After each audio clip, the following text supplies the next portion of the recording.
अस्सलाम वालेकुम, welcome to my YouTube channel learning with जी।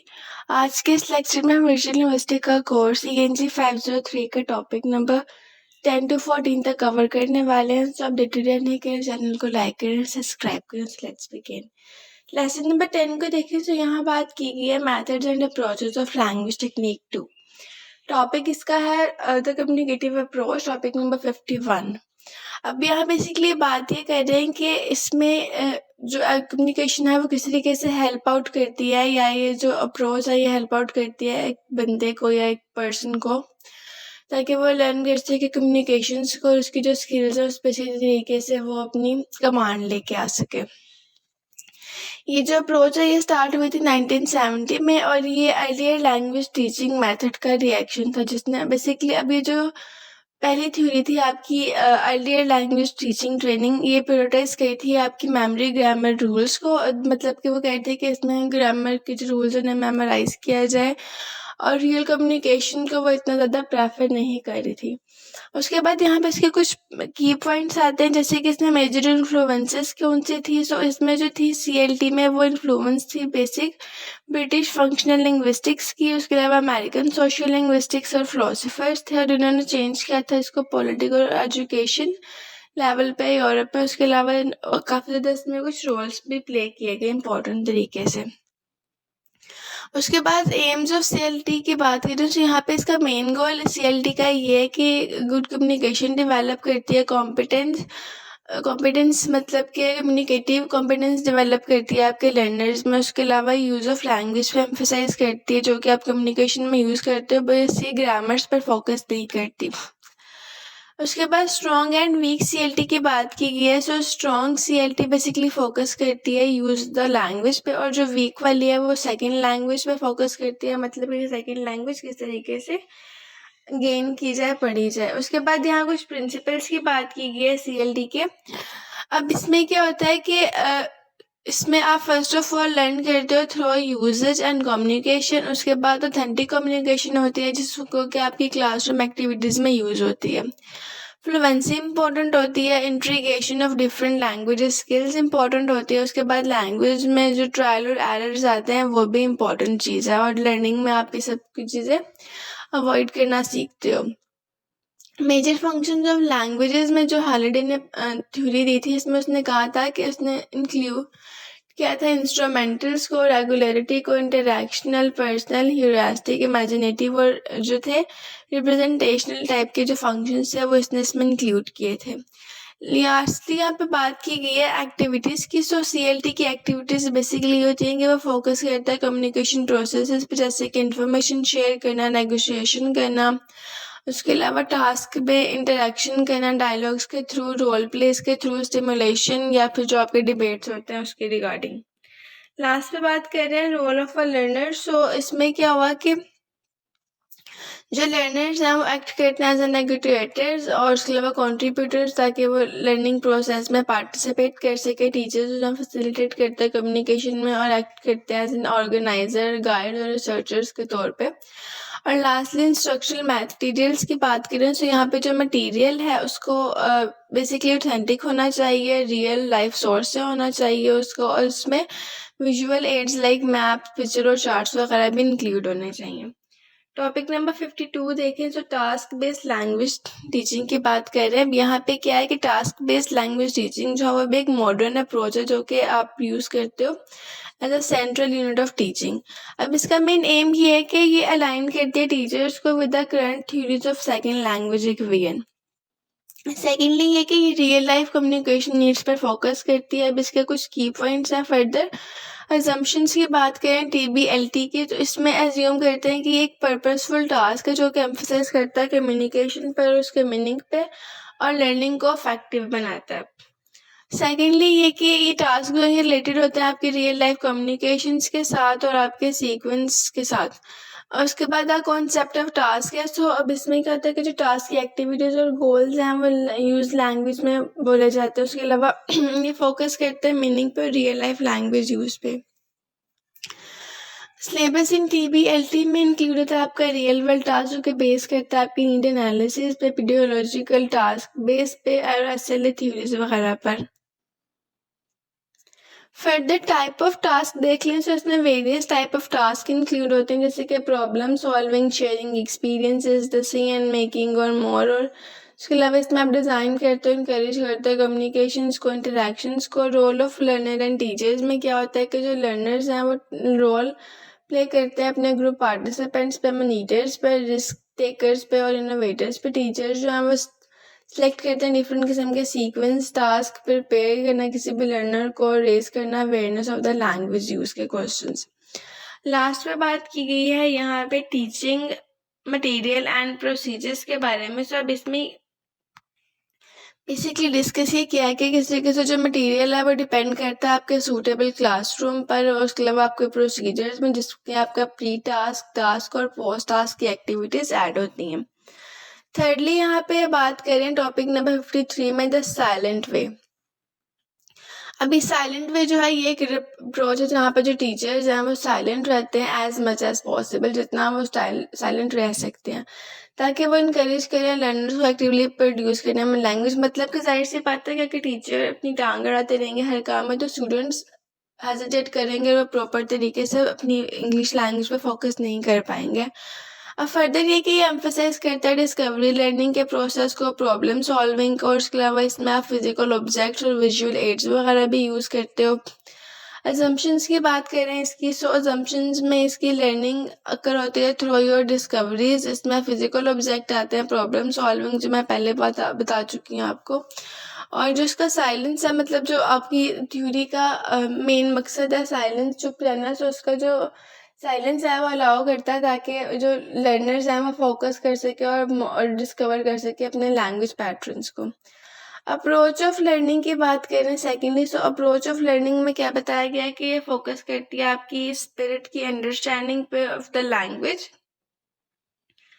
और उसके अलावा जो है इसमें आपके लर्निंग ग्रामर रूल्स को आप इंडक्टिव प्रोसेस के थ्रू भी सीखते हो।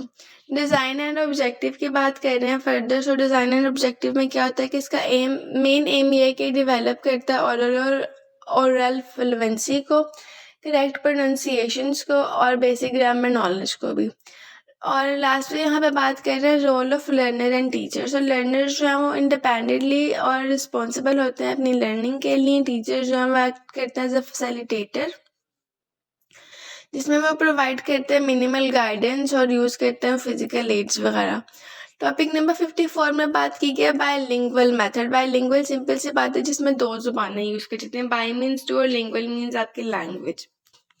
अब जो बायलिंगुअल मेथड है उसमें आप एलिमेंट्स को कंबाइन करते हो, जिसमें आपका डायरेक्ट मेथड और ग्रामर ट्रांसलेशन मेथड यूज़ होते हैं, जहाँ पे आप बोथ फर्स्ट लैंग्वेज को टारगेट लैंग्वेज को भी टीच करते हो। इसका फोकस में नहीं होता है कि वो कम्युनिकेशन पे फोकस करती है, उसके अलावा जो डायरेक्ट ट्रांसलेशन हैं उनको वो अवॉइड करती है। अजम्पशंस में क्या है कि L2 जो है वो सीखी जा सकती है L1 के मतलब यूज़ ना करते हुए, मतलब कि अगर आप डायरेक्ट ट्रांसलेशन ना भी करो तो आप L2 सीख सकते हो। और L1 का जो बेसिक एड कम्युनिकेशन है वो भी होना चाहिए, बट वो डोमिनेट नहीं करता आपके लर्निंग प्रोसेस को। प्रोसीजर में क्या होता है कि जो टीचर्स हैं L1 के वो एक्सप्लेन करते हैं उसका मीनिंग, स्टूडेंट्स को प्रैक्टिस करवाते हैं सेंटेंस पैटर्न्स के थ्रू देयर ड्रिल्स। और प्रिंसिपल्स में कंट्रोल यूज ऑफ L1 होता है, अर्ली इंट्रोडक्शन ऑफ रीडिंग है, राइटिंग है, integration of various language skills है। उसके बाद आपके पास टॉपिक आता है topic number 55, that is the post method era. अभी जो पोस्ट मेथड आ रहा है बेसिकली ये एक मार्क शिफ्ट है, जहाँ पे जितने भी मतलब ऑल पर्पस टीचर्स जो थे मेथड्स और उनको एम्फेसाइज किया गया था कॉन्टेक्चुअल फैक्टर्स में, और उसके अलावा जो लर्नर्स की सेंटर्डनेस थी वो इसमें ऐड होती है और टीचर्स की क्रिएटिविटी भी इसमें ऐड होती है। फर्दर ये कि ये क्वेश्चन करता है रोल ऑफ मेथड्स में, जैसे कि टीचिंग में सक्सेस कैसे ली जाए। उसके अलावा एडवोकेट करता है ये फ्लैक्सीबल और अडेप्टिव टीचिंग प्रोसेसेस या अप्रोचेज में। इसके की पॉइंट्स की बात करें तो की पॉइंट में फर्स्ट ऑफ ऑल डिस्कस किया गया क्रिटिसिज्म ऑन मेथड। अब इसमें क्या होता है कि जो मेथड्स हैं उन्हें लिमिटेड कर दिया गया था टीचर्स की क्रिएटिविटी तक, और उसके अलावा वो अडॉप्टेबल नहीं थे टू डाइवर्स लर्नर और नीड और कॉन्टेक्स्ट के regarding. Role of contextual factor में क्या आता है कि जो टीचर्स हैं वो कंसीडर करते हैं कल्चरल, पॉलिटिकल और इंस्टीट्यूशनल कॉन्टेक्स्ट को अपनी टीचिंग में। उसके अलावा वो one size fits all methods की तरफ भी मूव करते हैं।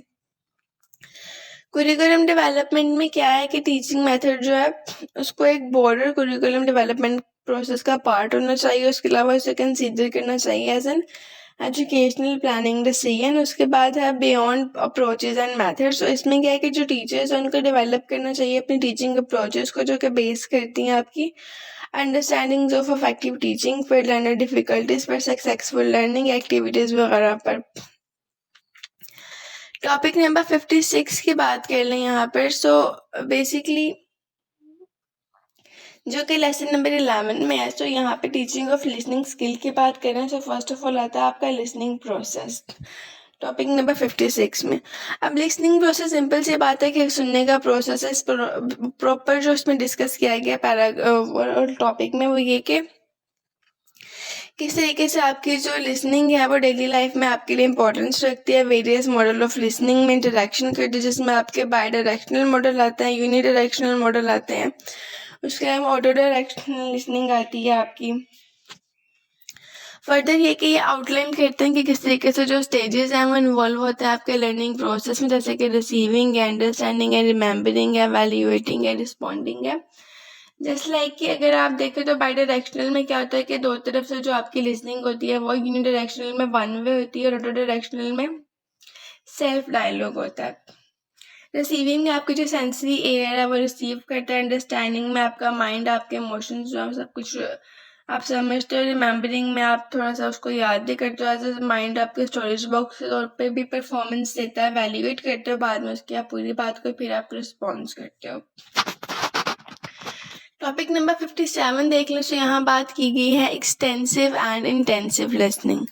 अब इसमें जो है इसमें उन्होंने कवर किया है कि एक्सटेंसिव और इंटेंसिव लर्निंग की स्ट्रेटजीज को, जिसमें वो इम्प्रूव करते हैं लिसनिंग स्किल्स को। एक्सटेंसिव लर्निंग जो है उसमें इन्वॉल्व होता है कि आप एक लार्ज अमाउंट ऑफ टेक्स्ट को सुनो किसी भी मतलब के प्लेयर या किसी भी जर्नल लैंग्वेज इम्प्रूवमेंट के तौर पे। और जो इंटेंसिव लिसनिंग है उसमें आप फोकस करते हो स्पेसिफिक स्किल्स पे, डिटेल्स पे, ताकि आप अंडरस्टैंड कर सको कि उसमें बात क्या की जा रही है।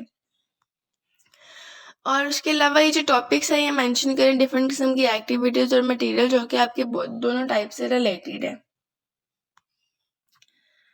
जस्ट लाइक कि यहाँ पे रोल ऑफ टीचर के बारे में बात की गई है थोड़ी सी। उसके अलावा यहाँ अगर आप देखें तो इसमें कुछ ये एक्टिविटीज दी गई हैं, जैसे कि recording the response to what student hears और फिल इन द रिपोर्ट्स। ये सब चीज़ें आपने परफॉर्म करनी होती हैं ये एक्टिविटीज़। टॉपिक नंबर 58 की तरफ मूव ऑन करें। तो यहाँ पे बेसिकली बात करें टीचिंग ऑफ लिसनिंग स्किल्स। अब यहाँ होता क्या है कि जो टॉपिक है ये एक्सप्लोर करें different perspective of teaching skills के बारे में, जिसमें आपके मॉडल्स इंक्लूड हैं, जैसे कि आपका लिसनिंग है, रिपीटिंग है, लिसनिंग एंड आंसरिंग है, comprehension questions, listening for functional purposes है, इंटरैक्टिव लिसनिंग है। और उसमें आप डिस्कस करते हो डिफरेंट किस्म के principles for your teaching listening. इसमें क्या होता है कि जैसे इक्विपमेंट इम्पोर्टेंस है, आपकी प्रिपरेशन है, रेपिटेशन और फोकस ऑन कंटेंट आता है। मॉडल 1 में हमने बात की लिसनिंग एंड रिपीटिंग के, मतलब कि यहाँ पे हम लोग लिसन करते हैं और बार बार चीज़ को रिपीट करते हैं ताकि हमें वो याद रहे, इमिटेट करते हैं। मॉडल 2 में हम लिसन करते हैं फिर आंसर करते हैं उसके कॉम्प्रिहेंशन क्वेश्चंस को। और थर्ड में आपने बात की थी listening and the learner goals. इसमें भी हम लोग तकरीबन इसके स्पोकन डिस्कोर्स को देखते हैं और उसके फंक्शनल पर्पसेस को देखते हैं। इंटरैक्टिव लर्निंग में जो लर्निंग गोल्स हैं वो डेवलप करते हैं एक ओरल और जो आपकी स्किल्स हैं सेमी फॉर्मल इंटरैक्टिव हो सकती है, एकेडमिक कम्युनिकेशन हो सकती है, ये सब चीज़ें इसमें आती हैं। उसके बाद यहाँ बताया गया है कि जो प्रिंसिपल ऑफ टीचिंग लिसनिंग है वो हार्बर ने दिया था। यहाँ पे कुछ उसके दिए गए हैं प्रिंसिपल इक्विपमेंट, जैसे कि रिकॉर्डर, प्लेयर, स्पीकर आ सकते हैं। प्रिपरेशन नेसेसरी है, टीचर्स को ज़रूरत है ताकि वो मटेरियल को पढ़ सकें और उसको बिफोर कम टू क्लास उसे प्रिपेयर करके आ सकें। इस किस्म की जो कुछ प्रिंसिपल्स है यहाँ पे बताए गए हैं। टॉपिक नंबर 59 पर आए तो यहाँ पे बात की गई use of audio visual aids in the teaching of listening. अब यहाँ क्या हो रहा है कि डिस्कस कर रहे हैं डिसएडवांटेजेस और एडवांटेजेस आपके विजुअल एड्स के यूज़ करने के, जैसे कि आपकी टेप्स है, सीडीज़ हैं, डिजिटल रिकॉर्डिंग्स है, टीचिंग लिसनिंग स्किल्स हैं। और ये एड्रेस कर दिया कुछ इश्यूज़ को, जैसे कि ऑडियोबिलिटीज़ इन है, इंटरेक्शन विद स्पीकर्स हैं, और कंट्रोल ऑफ रिकॉर्डेड मटेरियल। जो टॉपिक्स हैं ये मेंशन कर रहे हैं स्ट्रेटजीज़ को जिसमें आप एड्रेस कर रहे हो स्पीड इश्यूज़ को, इन्हांस करें स्टूडेंट्स की इंगेजमेंट को। जस्ट लाइक यहाँ पे एडवांटेजेस की बात करें तो यहाँ पे बात की गई है कि जो रिकॉर्डिंग मटेरियल है वो अलाउ करें स्टूडेंट्स को, वो हेयर कर सके एक variety of different voices. But on the other hand उनके पास एक मतलब ओवर एकॉस्टिक ऑडिबिलिटी या डिसएडवांटेज में जो कि रिकॉर्ड करिए डिफरेंट किस्म के कोर्स जो कि कंसर्न है इसके साथ। सेकेंडली ये एक अपॉर्चुनिटी प्रोवाइड कर दिया कैरेक्टर्स को, बट समहाउ ये मतलब डिसएडवांटेजेस भी दे रही है। डिसएडवांटेजेस की बात करें तो यहाँ पे बताया गया है कि जस्ट लाइक ये डिफ़िकल्ट होता था कि आप इंश्योर कर सके जितने भी स्टूडेंट्स हैं वो क्लियरली उस बात को सुन रहे हैं, इक्वली सुन रहे हैं, नहीं सुन रहे। उसके अलावा जो अनदर प्रॉब्लम है जस्ट लाइक अगर आप एक वीडियो लेक्चर दे रहे हो और आप उधर अवेलेबल नहीं हो तो आपको नहीं पता कि जो सुनने वाले सारे स्टूडेंट्स हैं वो आपको फोकसली सुन रहे हैं या नहीं। But at the other hand के वो फोकस भी करता है, मतलब आप उसे रिपीटेडली सुन भी सकते हो। और कंट्रोल ऑफ रिकॉर्डेड मटेरियल ऐसे हम के जो स्टूडेंट्स हैं उनको वो कंट्रोल कर सकते हैं। ये थोड़ा सा एडवांटेजेस में भी आता है कि मतलब वो उसको अपनी मर्जी से स्टॉप कर लें, पॉज कर लें, जैसे चाहें वो उसको कर सकते हैं। टॉपिक नंबर 60 की तरफ आए तो यहाँ बात की गई techniques and task for listening skills. अब ये जो टॉपिक है ये प्रेजेंट कर रहा है प्रिंसिपल जिसमें आप डेवलप करते हो अपने लिसनिंग मटेरियल को। इसमें आपका रेलेवेंस, ट्रांसफरेबिलिटी और टास्क ओरिएंटेशन इंक्लूड होती है। फर्दर ये कि ये डिस्कस करता है आपके लैंग्वेज यूज टास्क को, जैसे कि आपका परफॉर्मिंग एक्शंस है, सॉल्विंग प्रॉब्लम्स हैं। उसके अलावा आप इसमें समराइज इंफॉर्मेशन करते हो। और लास्ट लिस्ट में आता है आपका इंटरैक्टिव लिसनिंग। और फर्दर ये कि ये जो पूरा टॉपिक है ये कवर कर रहा है आपके लैंग्वेज एनालिसिस के टास्क को, जिसमें आपका एम भी होता है कि आप एनालाइज कर सको लैंग्वेज के स्ट्रक्चर और डेवलपिंग लर्निंग स्ट्रेटजीज को। रेलेवेंस मतलब कि वो रिलेटेड हो आपकी इंफॉर्मेशन, उसके बाद मोटिवेशनल इम्पैक्ट उसमें हो, ट्रांसफरेबिलिटी और एप्लीकेबल मतलब कि आप उसमें एप्लीकेबल कर सको, वो ट्रांसफरेबल भी हो। जैसे कि यहाँ पे रेडियो और टेलीविजन का ब्रॉडकास्ट के बारे में बात की गई है, अडल्ट क्लासेस में real experiences learning listening comprehensions की बात की गई है। टास्क ओरिएंटेशन मतलब कि वो एक टास्क ओरिएंटेड चीज़ हो जिसमें आपका एक टास्क सेट हो। लैंग्वेज यूज टास्क की बात की गई है यहाँ पे जो मैंने आपको बताया। तो इसमें क्या होता है कि स्टूडेंट्स को एक प्रॉपर प्रैक्टिस दे देते हो जिसमें वो लिसन करते हैं किसी भी इंफॉर्मेशन को, इमीडिएटली कुछ डूइंग करते हैं, उसका मतलब कोई उसका कमांड्स निकालते हैं, मतलब उसमें से कोई इंटेलेक्चुअल चीज़ें, रिडल्स, पजल्स वगैरह जो है वो निकलते हैं। इसके अलावा यहाँ पे पॉइंट दिए गए हैं listening and performing action, problem solving skill, ये सब चीज़ें लैंग्वेज के टास्क में ऐड होती हैं। उसके बाद लैंग्वेज एनालिसिस टास्क में आप लैंग्वेज को एनालाइज करते हो कि किस तरीके से जो अपॉर्चुनिटीज़ हैं वो एनालाइज कर रही हैं, सिलेक्ट कर रही हैं डिफरेंट किस्म के स्ट्रक्चर और लैंग्वेज यूजेजेस को। और इसमें कुछ पर्सनल स्ट्रेटजीज भी डेवलप करते हो आप जिसमें आप फैसिलिटेट करते हो लर्नर्स को, जैसे कि यहाँ एग्जाम्पल में कह रहे हैं कि analysis of some features of fast speech, analysis of phrasing मतलब कि जो आपका एनालिसिस है कुछ फीचर्स का, फास्ट स्पीच के एनालिसिस ऑफ फ्रेजिंग का, वो पॉज करता है आपके पॉइंट्स को और गिव करता है आपको अटेंशंस, जिसमें आप ग्रुपिंग करते हो वर्क जो कि डन आप करते हो अपने फंक्शनल यूनिट्स के अंदर। ओवरऑल ये जो सारे टॉपिक्स थे इसमें हमने एक देखा कि ये कॉम्प्रिहेंसिव ओवरव्यू देखा डिफरेंट एस्पेक्ट्स ऑफ टीचिंग का। और उसके अलावा इसमें हमने देखा किस तरीके से हम लिसनिंग स्किल्स को इम्प्रूव कर सकते हैं अपनी लैंग्वेज लर्निंग कॉन्टेक्स्ट के अंदर रहते हुए। और चैप्टर नंबर 12 की लेसन नंबर 12 की तरफ चलें तो यहाँ पे बात की गई teaching of speaking skills. Topic number 61 में बता रहे हैं एलिमेंट्स ऑफ स्पीकिंग के बारे में। अब एलिमेंट्स ऑफ स्पीकिंग बेसिकली है क्या? स्पीकिंग को आप डिफाइन कर सकते हो as an interactive process of constructing meaning in a context, मतलब एक कॉन्टेक्स्ट में एक मीनिंग को कंस्ट्रक्ट करना आपकी स्पीकिंग है। अब इसके एसेंशियल्स जो है वो ये है कि आपका जो L2 है वो गुड स्पीकिंग होनी चाहिए। आपकी L2 में आपकी प्रोनाउंसिएशन, आपकी ग्रामर, वोकैबुलरी, फ्लुएंसी सब कुछ उसमें आपकी कमांड होनी चाहिए। प्रोनाउंसिएशन रेफर करती है आपके प्रोड्यूसिंग क्लियर लैंग्वेज का, मतलब प्रोनाउंसिएशन हो जिसमें आप एक वर्ड को प्रोनाउंस करते हो। ग्रामर जो है उसमें आपके सेंटेंस की अरेंजमेंट आ सकती है, आप जिससे करेक्टली आप उसे अरेंज करें, उसमें आपका सिंटैक्टिक आ सकता है। सेंटेक्स का जो आपका पूरा स्ट्रक्चर है वो वोकैबुलरी में आपकी जो क्रूशियल कम्युनिकेशन है वो अच्छी होनी चाहिए, आपकी फ्लुएंसी में आपकी जो स्पीकिंग है वो इजीली और आर्टिकुलेटरी होनी चाहिए विदाउट एनी पॉज, मतलब कि अड़ के इंग्लिश नहीं बोलनी है आपने। ओवरऑल ये सारी बातें इसमें की गई हैं। उसके बाद अगर हम देखें स्पीकिंग इवेंट्स हैं, इसमें कुछ स्पीकिंग इवेंट्स जस्ट लाइक इसमें बताया गया कि ट्रांजैक्शनल फंक्शन जो होते हैं इंटरपर्सनल, मतलब कि जिसमें आप दोनों मतलब दो लोगों से बात की जाती है। इंटरैक्टिव में आप कोई न्यूज़पेपर बाय कर रहे हो उसकी बात की गई है। नॉन इंटरैक्टिव में living a message on answer phone is non interactive. उसके बाद प्लान में आप एक प्लान करके बात करते हो जैसे कि वेडिंग स्पीच है। अनप्लान में आप कहीं पे भी आपको खड़ा कर दिया, जिससे कि आप कहीं बाजार में चले गए हो तो वहाँ पे आपको किसी चीज़ से कुछ लेना है, तो इस किस्म की जो आपकी डिस्कशंस हैं वो सब इसमें ऐड होती हैं। फर्दर भी इसमें कुछ टाइप्स दी गई हैं।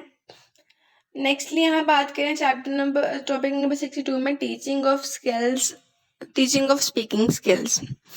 अब यहाँ पे क्या हो रहा है कि जो आपकी स्पीकिंग स्किल्स हैं बेसिकली वो एक फोकल पॉइंट के तौर पे काम कर रही हैं आपकी ESL क्लासरूम में, जहाँ पे आपका कम्युनिकेटिव कॉम्पिटेंसेस थ्योरीज भी हैं।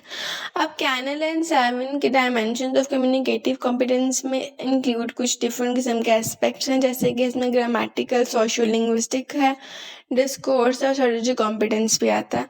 और यहाँ पे टीचर्स को बैलेंस करनी पड़ती है अपनी एक्यूरेसी को, फ्लुएंसी को, अपनी कनेक्ट स्पीकिंग को with their listenings and pronunciations.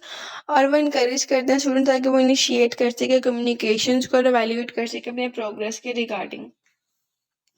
Just like कि यहाँ पे बात की गई ग्रामेटिकल कॉम्पिटेंस की, जिसमें आपके लैंग्वेज रूल्स आते हैं, phonology, orthography, vocabulary, word formation, sentences आते हैं। सोशल लिंग्विस्टिक कॉम्पिटेंस में आपके जो रूल्स ऑफ एक्सप्रेशन और अंडरस्टैंडिंग है, आप उनको अप्रोप्रिएट सोशल मीनिंग और ग्रामेटिकल फंक्शन जो डिफरेंट कॉन्टेक्स्ट में रीड आउट करते हो। डिस्कोर्स कॉम्पिटेंस में आपका कोहेरेंस और कोहेरेंस के रूल्स आते हैं। स्ट्रेटेजी कॉम्पिटेंस में आपकी कॉम्पिटेंसी स्ट्रेटेजीज आती हैं। Impacts of communicative theory based teaching में भी यही बात की गई कि जो टीचर्स हैं वो किस तरीके से बैलेंस कर सकते हैं, एज आई टोल्ड यू। उसके बाद है स्टूडेंट्स एंड स्पीकिंग। सो यहाँ भी मैं आपको बता चुकी हूँ किस तरीके से आपकी जो प्रोनाउंसिएशन है, जो आप इनकरेज करते हो स्टूडेंट्स को कि वो इनिशिएट कर सके कम्युनिकेशन को और एवेल्यूएट कर सके अपनी प्रोग्रेस, इसको ये सब चीज़ें इसमें आती हैं। नेक्स्टली यहाँ पे बात कर रहे हैं हम टॉपिक नंबर 63 में फ्लुएंसी एंड एक्यूरेसी। अब यहाँ पे फ्लुएंसी का आपको पता होना चाहिए कि जो एक ऐसी एबिलिटी है जो कि एक्सप्रेस करती है किसी भी बंदे की इजीली आर्टिकुलेटरी फोकस को, उसके मीनिंग पर, उसके कॉन्टेक्स्ट पे। अब फर्दर ये कि अगर इसको quickly access of language device में देखें, ये इन्वॉल्व होती है इसके अंदर बेसिकली। और इसमें डायरेक्शनल सिस्टमेटाइज आते हैं, कम्युनिकेशन प्रेफरेंसेस आती है। अगर एक्यूरेसी की बात करें तो एम्फसाइज करती है एक्यूरेसी आपकी करेक्टनेस इन ग्रामर पे, प्रोनाउंसिएशन पर, वोकैबुलरी पर। और ये जो बेसिकली हो क्या रहा है यहाँ पे कि जो फ्लुएंसी है उसमें आपने बताना है कि आप कितने फ्लो में कितने अच्छे तरीके से इंग्लिश बोल सकते हो, ठीक है। उसके बाद अगर आप यहाँ पे बात करें तो यहाँ पे fluency will depend on your range factors कि आप किस तरीके से बोल रहे हो, आपका lexical synthetic device of language क्या है। उसके बाद फ्लुएंसी को आप मेजर कैसे करो, मतलब आपका स्पीड क्या है, फ्लो क्या है, लैंग्वेज प्रोडक्शन क्या है, डिग्री ऑफ कंट्रोल, मतलब कि आप किस तरीके से अपनी लैंग्वेज के वर्ड्स को कंट्रोल करते हो, पॉज लेके बोल रहे हो, किस तरीके से उसको विद स्माइल बोल रहे हो इंग्लिश को, या मतलब आपकी बॉडी लैंग्वेज कुछ हो रहा है और आप मतलब वर्ड्स कुछ और यूज़ कर रहे हो। एक्यूरेसी में आपकी वोकैबुलरी अच्छी होनी चाहिए, आपका ग्रामर अच्छी होनी चाहिए, आपकी प्रोनाउंसिएशन अच्छी होनी चाहिए। दीज एस्पेक्ट्स जो है वो आपकी ऐड होते हैं। टॉपिक नंबर 64 में बात की गई techniques and activities for developing speaking skills. अब यहाँ पर वेरियस टेक्निक्स और एक्टिविटीज़ है जो कि आप यूज़ करते हो अपनी स्पीकिंग स्किल्स को डेवलप करने के लिए। इसमें फर्स्टली बात की जाए तो इसमें अर्ली एक्टिविटीज़ इंक्लूड हैं, जैसे कि इसमें एक्वेट करना कन्वर्सेशंस के रोल्स को, स्ट्रक्चर्ड इंटरव्यूज़ को जिसमें आप एक्ट करते हो एज स्क्रिप्ट जिसमें आपकी इन्वॉल्व होती है, रोल प्लेइंग सीन्स जिसमें आपके डायलॉग्स आते हैं और जिसमें कम्युनिकेशंस हैं, जैसे कि गेम्स लाइक कम्युनिकेशन या इन्फॉर्मेशन गैप गेम्स है वो इंक्लूड होती हैं। और ये सारी जो चीज़ें ये आपकी जो फ्लुएंसी है उसको प्रमोट करती हैं। सेकेंडली ये कि यहाँ पे आप प्रिपेयर करते हो टॉक्स को, स्पीचेस को, जो कि स्टूडेंट्स को बेसिकली अलाउ करती हैं कि वो एक चूजन टॉपिक पर अपनी स्पीकिंग एबिलिटीज़ को इन्हांस कर सकें। अर्ली एक्टिविटीज़ में आपकी ये सब चीज़ें आ गई एज आई टोल्ड यू। उसके बाद अगर एक्टिंग फॉर स्क्रिप्ट, इसमें आपका वही बात आ गई कि वो एक प्रॉपर एक स्क्रिप्ट तैयार करते हैं किसी भी चीज़ के रिगार्डिंग और फिर वो उसको परफॉर्म करते हैं अपने कॉन्टेक्चुअलाइज लैंग्वेज में और अपनी एम्पैथी के साथ। कम्युनिकेशन गेम्स में आप इंफॉर्मेशन गैप्स गेम खेलते हो। उसके बाद प्रिपेयर टॉक स्पीचेस में आपको वो मतलब एक टॉपिक दिया जाता है, उसके रिगार्डिंग आप उसे प्रिपेयर करते हो। टॉपिक नंबर 65 में बात की गई teaching and activities for developing speaking skills. अब यहाँ पे क्या होता है कि ये जो डिस्कशंस हैं ये बेसिकली कॉमन एक्टिविटीज़ हैं जहाँ पे स्टूडेंट्स को एंगेज करते हैं टॉपिक बेस्ड कन्वर्जेशंस में, और यहाँ पे आप एक सोल्यूशन और रिस्पॉन्स की तरफ रीच आउट करते हो। स्टिमुलेशन एंड रोल प्ले जो है आपका वो आपको इन्वॉल्व करता है डिफरेंट किस्म की आपकी एक्टिविटीज़ में, जस्ट लाइक वो स्टिमुलेट करता है, रियल लाइफ इनकाउंटर्स करता है। उसके अलावा आपको एक डिफरेंट रोल्स में लेके जाता है जहाँ पे आप प्रैक्टिस करते हो अपनी लैंग्वेज की इन स्पेसिफिक कॉन्टेक्स्ट। लास्टली जो एक्टिविटीज़ हैं ये प्रमोट करती हैं आपकी फ्लुएंसी को, क्रिएटिविटी को, सोशल कल्चर वेरिएशंस को अपने स्पीच में रहते हुए। अब सेकेंडली यहाँ पे ये भी बात की गई है कि किस तरीके से प्लान और सेटिंग अप सीएन एक्टिविटीज़ होते हैं, जो मैं आपको बता चुकी हूँ कि फर्स्ट में क्या होता है कि आप एक प्लान करते हो, पेयर करते हो, ग्रुपिंग करते हो स्टूडेंट्स की, जहाँ पे आप एक सक्सेसफुल डिस्कशन करते हो अपने आउटकम्स के बारे में। सेकंड पे आप क्या करते हो कि आप एक रिमाइंडर देते हो ईच पर्सन को कि स्पेसिफिक रिस्पॉन्सिबिलिटी उन्होंने किस तरीके से परफॉर्म करी with in the discussion. Finally क्या होता है कि आपका वही रोल प्ले करते हो, स्टिमुलेशन एंड रोल प्ले में भी यही बात मैंने आपको दोबारा से बताई कि इसमें क्या होता है कि इसमें स्टूडेंट्स की स्टिमुलेटिंग रियल लाइफ के इनकाउंटर्स इंक्लूड होते हैं, जिसमें आप डिफरेंट किस्म के टास्क प्ले करते हो अपनी लैंग्वेज को प्रैक्टिस करने के लिए देने योर स्पेसिफिक कॉन्टेक्स्ट। फर्दर इसके कुछ एडवांटेजेस हैं जो कि मैंने आपको बताया कि ये प्रमोट करती है फ्लुएंसी को, क्रिएटिविटी को, सोशल कल्चर की आपके वेरिएशंस को in your speech act. Lesson number 13 पे चलें तो यहाँ बात की गई teaching of reading skills. Topic number 66 में यहाँ बात करें रीडिंग एंड कम्प्रीहेंशन के बारे में। तो अब इसमें क्या होता है कि रीडिंग इन्वॉल्व करती है डिफरेंट किस्म के आपके मीनिंग को कंस्ट्रक्ट करना फ्रॉम योर रिटन टेक्स्ट। उसके अलावा ये कॉम्प्रीहेंड करती है और एक्टिवली रिस्पॉन्स करती है, जैसे कि आपने मतलब व्हाट इज रीड। फर्दर इसमें इंक्लूड होता है आपका word recognition, comprehension, fluency, extensive reading की बात की गई है, और यहाँ पे फिर इंटेंसिव रीडिंग की भी बात की गई है। सो एक्सटेंसिव रीडिंग की बात करें तो इसमें इन्वॉल्व होती है reading for player and general language improvement. बल्कि जो इंटेंसिव रीडिंग है उसमें क्या होता है कि जो टीचर्स हैं वो डायरेक्टली फोकस करते हैं एक स्पेसिफिक स्किल पे, स्किमिंग, स्कैनिंग, डिटेल कॉम्प्रीहेंशन पर। बट एक्सटेंसिव रीडिंग जो मतलब एक्सटेंसिव का मतलब ये है जो एक्सटर्नल तौर पे, आउटर तौर पे पढ़ी जाए, जिसमें आप सिर्फ सरफेस की बात करो, उसके अंदर के मीनिंग्स को नहीं देखो। सो उसको जैसे इंजॉय के पर्पज़ के लिए पढ़ो, जस्ट लाइक कोई पोएम, कोई नॉवल, इस तरीके की चीज़ें हैं। बल्कि जो आपकी इंटेंसिव है उसमें आप फोकस करते हो, स्किमिंग करते हो, स्कैनिंग करते हो, उसका डिटेल कॉम्प्रिहेंशन मतलब उसके जो हिडन मीनिंग्स हैं उनको भी एक्सक्रीड आउट करते हो।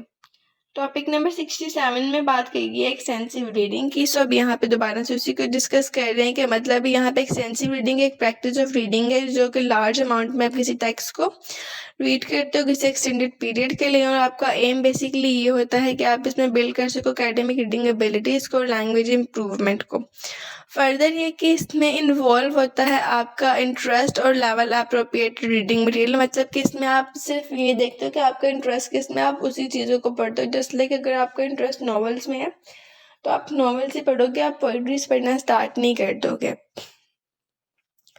फर्दर ये कि इसमें आप इन्वॉल्व करते हो इंटरेस्टिंग और लेवल अप्रोप्रिएट रीडिंग मटेरियल्स को, इसमें आप लाइब्रेरी फैसिलिटीज़ को क्रिएट करते हो, और लास्टली ये कि इसमें टीचर्स जो हैं कोई रोल प्ले करते हैं ऑर्गेनाइजर्स के तौर पे, ट्यूटर के तौर पे, मोटिवेटर के तौर पे एक्सटेंसिव रीडिंग प्रोग्राम्स में।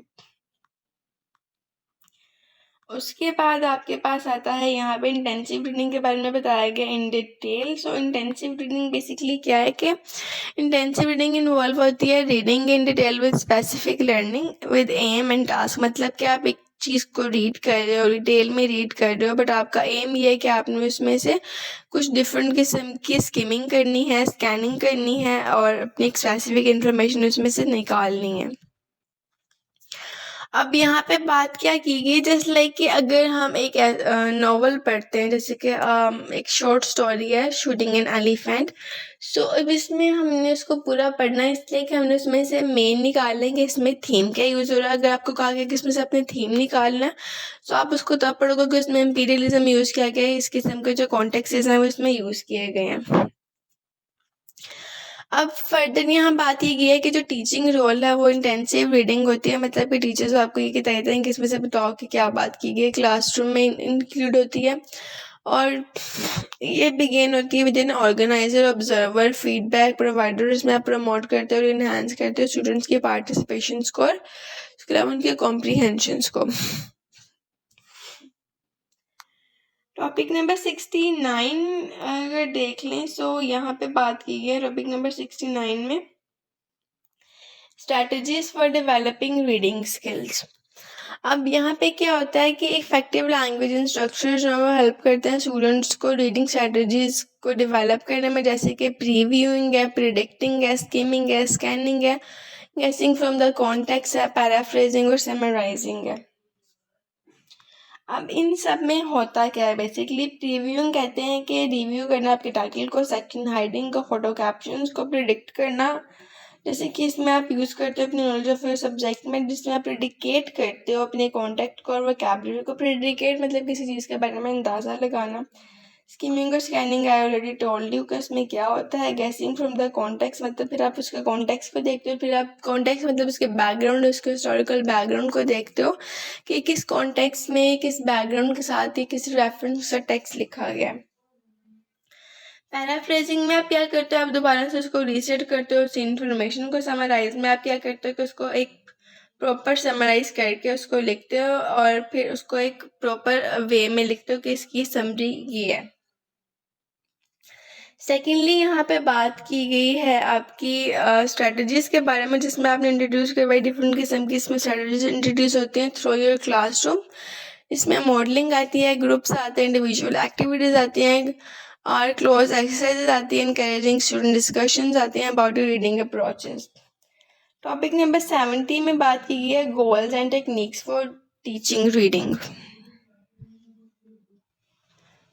तो टॉपिक नंबर 70 में अब डिस्कस ये कर रहे हैं कि जो इंस्ट्रक्शंस है वो उनका एम बेसिकली ये है कि वो एक स्ट्रेटेजिक रीडर प्रोड्यूस करें जो कि मैक्सिमाइज कर सके कॉम्प्रीहेंशन को और उसके अलावा वो रेलेवेंट इंफॉर्मेशन को आइडेंटिफाई कर सके, ऑथेंटिक मटेरियल को जो है वो फाइंड आउट कर सके और फर्दर क्या कर सके वो कि आपकी जो रीडिंग स्किल्स हैं हाँ जो फोकस कर सके वो रीडिंग प्रोसेस पे फोकस कर सके, इंट्रीगेट रीडिंग पे फोकस हो उसका, उसकी जो स्ट्रेटजीज हैं उनको देखे। उसके अलावा वो इनकरेज करे before, during and after reading activities, जिसमें वो कम्प्रीहेंशन और स्ट्रेटजी यूज़ को भी इन्हेंस कर सके। Just like a before reading में क्या होता है कि जो आपकी प्लान फॉर रीडिंग टास्क है उसको आप सेट करते हो और पर्पस सेट करते हो एडवांस में कि आपने क्या रीड करना है। ड्यूरिंग और आफ्टर रीडिंग में भी आप एक मॉनिटर करते हो अपनी कॉम्प्रीहेंशन को, प्रिडिक्शंस और चेक्स, और उसके अलावा वेरीफाई करते हो अपनी इनएक्यूरेट चीज़ों और गैसेस को। और आफ्टर रीडिंग में क्या होता है कि आप एवेल्यूएट करते हो कॉम्प्रीहेंशन को स्ट्रेटजी यूज़ के साथ और उसमें एवेल्यूएशन आती है आपकी कॉम्प्रीहेंशन किसी भी पर्टिकुलर टास्क में। ऑथेंटिक मेथड में क्या होता है कि काइंड ऑफ मटेरियल जिसमें क्या जो स्टूडेंट्स हैं वो बेसिकली नीड होते हैं कि वो नीड जो रीड आउट कर सके अपने लैंग्वेज को इन अदर कॉन्टेक्स्ट और outside of the classroom. Topic number 71 में लास्टली बात की गई है एक्टिविटीज़ फॉर डेवलपिंग स्किल। इसमें कुछ एक्टिविटीज़ के बारे में आपको बताया गया जस्ट लाइक कि इसमें अफेक्टिव रीडिंग एक्टिविटीज़ इंक्लूडेड, जिसमें आपका प्री रीडिंग टास्क है जिसमें आपको अवेयरनेस रेज आउट करनी है। उसके अलावा वाइल रीडिंग टास्क में अगर आप देखें तो इसमें क्या है कि आपने एक प्रॉपर स्लैश टेक्स्ट और रनिंग एक्टिविटीज़ को इसमें चेक करना। उसके बाद आपकी पोस्ट रीडिंग टास्क जिसमें आपने डिस्कशंस करने, समराइज करना और लैंग्वेज एनालिसिस भी करना। और ओवरऑल जो था इसका जो एक्टिविटीज़ का बेसिकली एम यह है कि वे स्टूडेंट को इंगेज कर सके और इम्प्रूव कर सके अपनी रीडिंग और कॉम्प्रिहेंशन स्किल्स को। और लास्टली अब चलते हैं लेसन नंबर 14 की तरफ। से यहाँ पे बात की है teaching of writing skills. Topic number 72 writing process.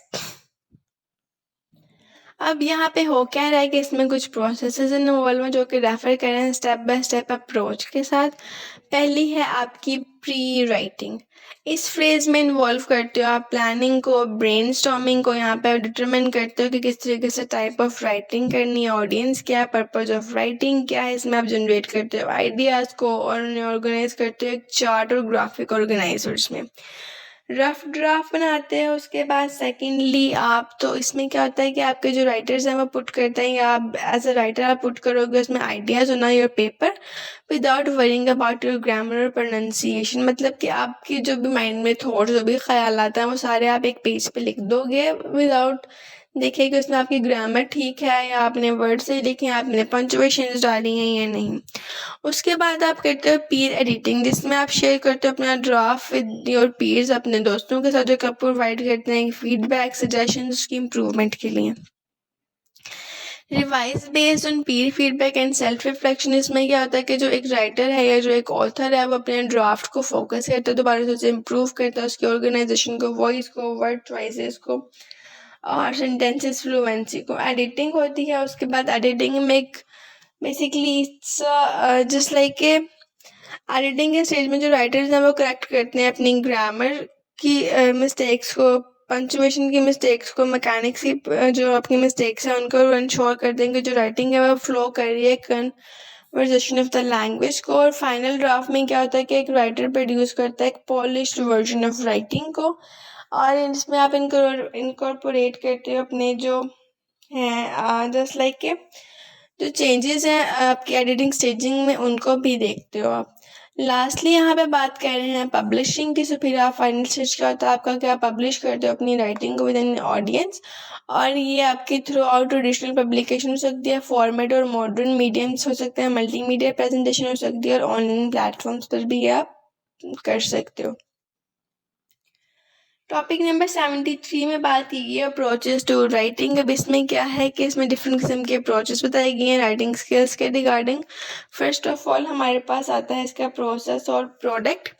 सो अब इसमें प्रोसेस अप्रोच क्या है आपकी कि जो आपका फोकस है वो मेन होता है आपके स्टेजेस ऑफ राइटिंग में, जिसमें आपका pre writing, drafting, revising, editing और पब्लिशिंग आता है।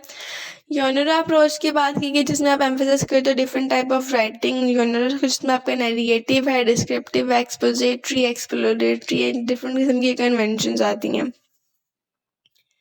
उसके बाद क्रिएटिव राइटिंग की बात करें तो यहाँ पे वो इनकरेज करते हैं आपके जो रीडर्स हैं कि वो इमेजिनेटिव और एक्सप्रेसिव राइटिंग हो, जैसे कि पोइट्री, स्टोरीज, प्लेस। और writing as an cooperative activities में प्रमोट करते हो कोलैबोरेशन को among your students during their writing process. Topic number lastly इसमें एक और चीज़ की बात की गई है बिल्डिंग द राइटिंग हैबिट। इसमें आप क्या करते हो कि आपका एम ही होता है कि डेवलप करो कंसिस्टेंट राइटिंग प्रैक्टिस को, और इसमें आप एक कॉन्फिडेंस बिल्ड करते हो in your writing skills. Topic number 74 में बात की गई teaching of writing skills in classroom. अब यहाँ पे आपका मेन फोकस ये होता है कि टीचिंग को किस तरीके से अपना मैकेनिज्म में लेके आना है, उसकी राइटिंग में क्या हो, उसके गोल्स में क्या इंक्लूड हो। जैसे कि उसके गोल्स में आप इन्हांस कर सकते हो अपनी लेटर रिकॉग्निशंस को, अपने जो है साउंड स्पेलिंग के प्रैक्टिसेस को, कॉरेस्पॉन्डेंस को, अपने ट्रांजिशनिंग्स को from your letters to meaningful sentences. और उसके अलावा इसमें आप डिस्कस करते हो कि जो आपके टास्क हैं, साउंड स्पेलिंग है, वो किस तरीके से आप इंग्लिश में इम्प्रूव कर सकते हो, आपकी कैपिटलाइजेशन की और पंक्चुएशन रूल्स की क्या इंपॉर्टेंस है। टॉपिक नंबर 75 में डिस्कस कर रहे हैं strategies and activities for developing writing skills. अब यहाँ क्या होता है कि टॉपिक कवर कर रहा है वेरियस स्ट्रेटजीज को, जो कि एक्टिविटीज़ आप डेवलप करते हो ड्यूरिंग योर राइटिंग स्किल, जिसमें आपके प्रैक्टिकल राइटिंग टास्क आता है, पर्सनल राइटिंग टास्क आता है, जैसे कि लेटर राइटिंग के नैरेटिव्स हैं, स्कूल ओरिएंटेड टास्क आता है, डायलॉग जर्नल राइटिंग्स आती हैं, और इसके अलावा आपका role of teacher as a motivator और फीडबैक जो आपका टीचर आपको प्रोवाइड करता है। टॉपिक नंबर 76 में बात की है strategies and activities for developing writing skills 2।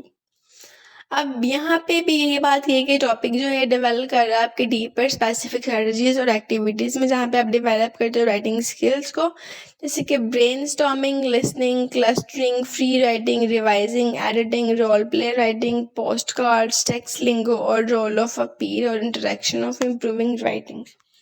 Brainstorming में आप ब्रेनस्टॉर्म करके अपना मतलब दिमाग को खपाते हो कि आपने क्या चीज़ लिखनी है। लिस्टिंग में फिर आप उसे एक लिस्ट बनाते हो कि मैंने इसको इस तरीके से करना है, फिर आप उसे क्लस्टर में लेके आते हो, मतलब एक पैराग्राफ फॉर्म में लेके आते हो, फिर आप एक फ्री राइटिंग करते हो, फिर आप उसे रिवाइज करते हो, एडिट करते हो। और लास्टली हमारे पास है टॉपिक नंबर 77। यहाँ पे आप बात करो असेसमेंट ऑफ राइटिंग स्किल्स। अब इसमें क्या होता है आपके असेसमेंट ऑफ राइटिंग स्किल में, बेसिकली असेसमेंट दी है आपको, बट द थिंग इज कि इसमें आप एक्सप्लोर करोगे डिफरेंट असेसमेंट मेथड्स को अपनी राइटिंग स्किल्स के लिए, जिसमें आपकी राइटिंग असाइनमेंट्स आ जाएंगी, और इसमें आपकी स्टूडेंट राइटिंग की रिस्पॉन्डिंग्स आ जाएंगी, गोल सेटिंग आ जाएगा, स्ट्रैटेजिक आ जाएगा, आपका यूजिंग ऑफ क्वेश्चनिंग आ जाएगा, कमेंट्स ओनली, फीडबैक, और पीयर सेल्फ असेसमेंट के बारे में बात की गई है यहाँ पे, और रोल ऑफ टीचर आ जाएगा, मतलब टीचर किस तरीके से आपको असेसमेंट में एज अ फीडबैक और गाइडेंस के तौर पे कंस्ट्रक्टिव रोल जो है वो प्रोवाइड कर रहा है। ओवरऑल इसके साथ ही हमारा चैप्टर हुआ ख़त्म। सो आने वाली वीडियोस देखने के लिए चैनल को सब्सक्राइब करें, लाइक करें, ताकि आपको आने वाली वीडियोस की अपग्रेडेशंस मिलती रहें। Thank you.